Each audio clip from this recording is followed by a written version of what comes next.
sisupport abantwana abazintandane eZimbabwe abavela eNkaya, eCholocho, eShurugwe, eMathebeleni South, eKhezi laseMatopo. So abantwana right now silabantwana esibafundisa abahlala koBulawayo abahlala eRichmond. Bangu-11 okwakhathesi, omncane wakhona abakubulayo uku-form 2, omdala ose-university.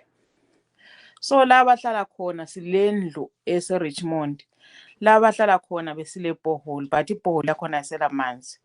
So into esicelayo lapha sidinga usizo ukuthi senze enye ibhohole ngoba lawana kusela amanzi. Into besizama ukuyenza ukuthi singaphindi sicele ebantwini sivele sicela ama-donations. I-program yethu ukuthi bazilimele ngoba indlu abahlala kuyo iku-3 acres of land, which is enough land ukuthi iba-sustain for i-rent yabo lapha abahlala khona lokudla kwabo le-school fees zabo. So kwakhathesi amanzi asephela, so izilimo zethu seziqala ukutsha. So besicela ukuncediswa, sasesifake ilokhuzeni isola ibhohole yethu. So isola silayo now, amanzi asephelile emgodini, so sofanele sigebhe umgodi. Yikho esicela ebantwini ukuthi abantu nabengasisiza sidinge enye ibhohole. So far ikhoti esitholayo sayenza surveying, apparently amanzi fanele ukuthi siwathole kubo 70 meters to 80 meters, and lapho sikhangelela maybe about $2,000 ukuthi kugeje ukuthi kuyefika lapho. Kodwa ubona ngazani lifuna ukuthi libe le mali enganani ukuze likwenze khonokho?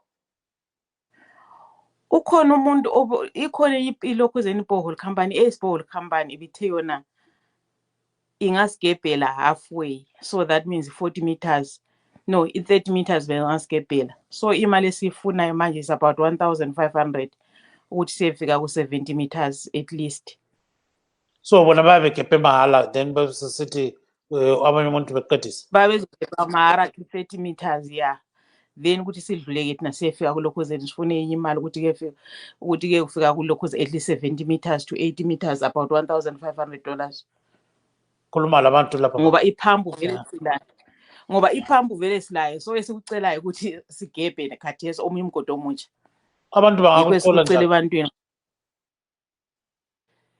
Mina ngiyatholakala ku-UK number ngilokhuze plus 44 074, okay, plus 44 74 50 28 7082. Uyangithola ku-app, ku-Facebook nguNomsa Nekevana, so ungangimeseja khona, or ku-website yethu www.mopanefoundation.org. So inamba yami khona vele, or even ungachecka online udinga uNomsa Nekevana, inamba yami uzayithola. Batshela abantu ukuthi waqalisa nini uhlelo lolu njalo siwanceda abantu abangaki, abanye bangaphi khona manje? IMopane Foundation officially it was launched in 2015. So registered UK, registered eZimbabwe as a trust, and now registered USA. USA iqeda ukuregister nje just manje ngesikhathi se-COVID, akakabi lelo khuzeni, akabi lento eziningi esezenzake, but iqeda ukuregister as well.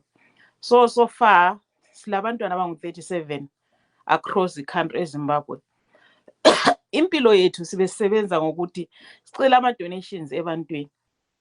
So nasicela ama-donations ebantwini or senza ama-fundraising, but the whole of last year ngendaba ye-lockdown azange senze any fundraising ngendaba yento eyenzakalayo.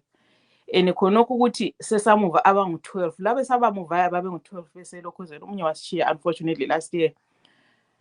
Owesabamuvayo bebesecondary school, ba-bright abantwana, and lapha bavela khona ama-chances ukuthi they were gonna do well ebemancane. One, akula muntu ozobe egqugquzela, bahlala labo gogo abantwana labo ukuthi bafunde. Okwesi-2, izinto ziyashota emakhaya, abantu abakhulela emakhaya njengami bayakwazi ukuthi impilo emakhaya kusebenza, uvuka usiye emasimini, kwesikhathi before uye kwesikhathi akulala ikhandlela lokulayitha ukuthi ubale and stuff like that.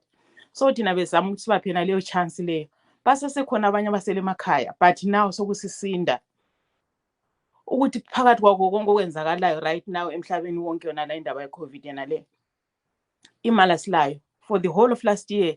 I-team from personal resources, imali esibabhadalela irent, esibathengela ukudla, esibabhadalela i-fees iphume ezikhwameni zethu, which lathi kuyasisinda. Yikho besicela ukuthi abantu basincedise ukuthi sigebhe umgodi. That's all we need. Singaba lo mgodi angeke siphinde sicela imali ebantwini, because honestly speaking imali yokufanele ukuthi ibafide babhadale irent kufanele bayithule company abayisebenze bona. Balamagadena ayi-2 which is enough ukuthi benza abakwenzayo balezi nkukhunyana, but okuyinto konke kwakhona khona akuyenzi because imali yakho igcina iphelela kuma-salaries or ekudleni vela ayisakwani lutho. So right now yikho esikucelayo, and for the first time ukuthi ngikukhulume on live ukuthi kube ngokugcina ukuthi senzeni sicele imali ebantwini if scotch lo sesikwanisa ukusigeba.